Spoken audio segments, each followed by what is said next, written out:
All right, now we move to this. Ukraine and European allies are being vigilant after a meeting between the U.S. envoy to Ukraine and President Zelenskyy. General Keith Kellogg praised the, quote, positive meeting after a war of words between President Trump and Zelenskyy. Let's bring in BBC correspondent Abdujalil Abdurasulov. President Zelenskyy says he met with the U.S. envoy yesterday in Kyiv, despite these boiling tensions stemming from President Trump's remarks. What came out of this meeting? Well, to be honest, we don't have a lot of details because the press conference following that meeting between President Zelenskyy and General Kellogg was cancelled. And for some people, that was a sign that the General Kellogg is being increasingly sidelined from the process. Following that event, President Zelenskyy posted on his social media saying that the meeting gave a hope. And General Kellogg also tweeted or sent a post on X, formerly known as Twitter, saying that the meeting was extensive and positive.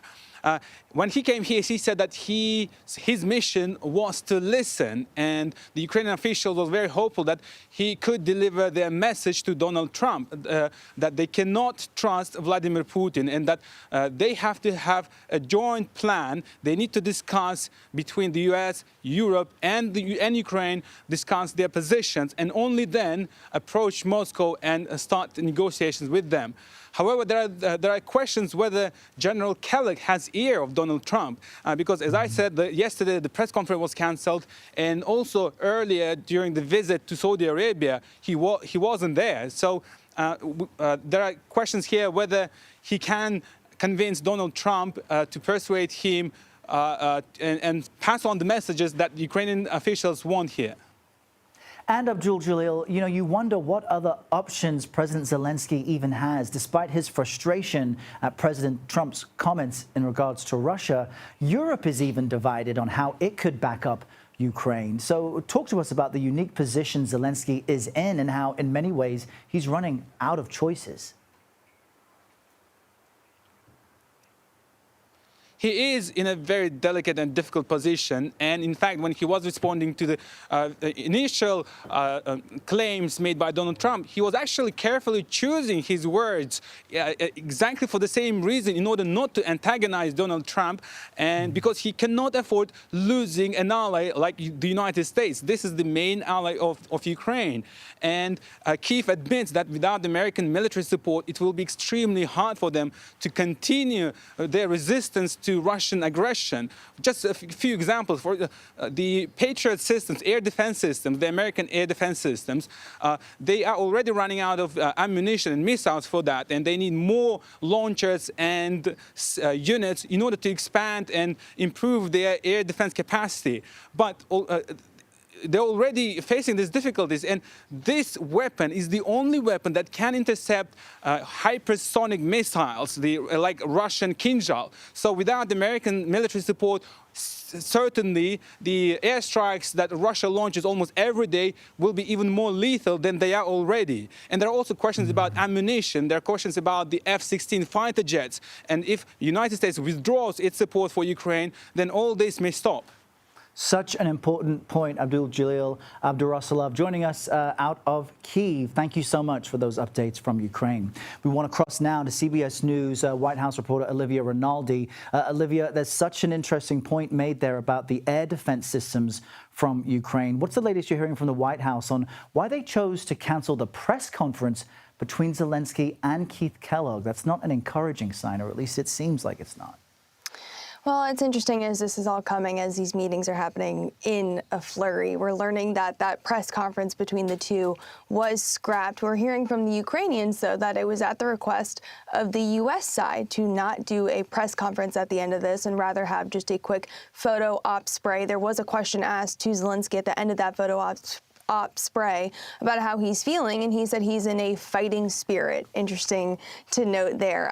But this all comes as, of course, tensions are really deepening between the U.S. and Ukraine, between the leadership, as Donald Trump has said that he's blaming the start of the war in Ukraine on Zelenskyy, and Zelenskyy saying that Trump was parroting misinformation from both sides. And this is as they're trying to find an end to this war. Take a listen to what National Security Advisor Mike Waltz had to say just a short while ago at CPAC, where he was talking about this exact issue. Fire in Gaza post October 7th, then what? Oppose peace in Europe? It makes no sense. But with his leadership, we've now opened negotiations. We're sitting down with our host, the Saudis, and talking to the Russians, understanding what they are going to need, and then understanding what the Ukrainians are going to need, talking to all of the Europeans. You can't end a war if you don't talk to both sides, and that's what we're doing. Thank you. It's kind of common so there he sense. is there talking about the reason why it's important that they're all talking to each other. Of course, the Europeans at the table, Ukrainians, and the Russians as well. Very important to have them in on the conversation. Keith Kellogg being there today, he's still there in Ukraine having some meetings. This is the last day of those meetings. But we'll be looking forward to see what else is on the calendar, what else is on the table as the White House seeks an end to this nearly 3-year-long war. Yeah, Olivia, and observers are noting the order of the conversations, which is noteworthy, that President Trump has said he's open to meeting with Russian President Vladimir Putin, maybe even in person, to discuss what comes next, while Zelenskyy hasn't had that specific offer yet. Have we heard anything new on a potential one-on-one between Trump and Putin?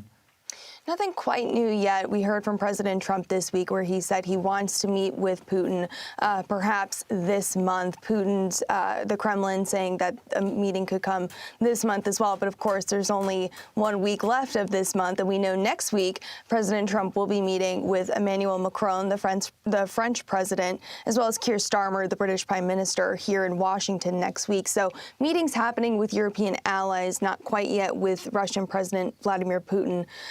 Secretary of State Marco Rubio just came back from Saudi Arabia, where he said that a meeting with Putin will largely depend on progress on ending the war, essentially what they can all offer and what they could get on the table from all sides. So when you're hearing about these meetings with Keith Kellogg, the special envoy to Ukraine, in Ukraine, what we're hearing about the critical minerals deal, all of these sorts of drips and drabs of information we're getting out of the Ukrainian side is ultimately so that they can come to the table, the U.S. can come to the table with the Russians and say, here's where our vested interest lies, here's where we want to see the end of this war, and really having those conversations with them. So I suspect that they're waiting for all the stars to align in this very, very intricate web of information about ending this war. That's right. There are many moving pieces. Olivia Rinaldi joining us from our D.C. bureau. Olivia, thank you for your reporting.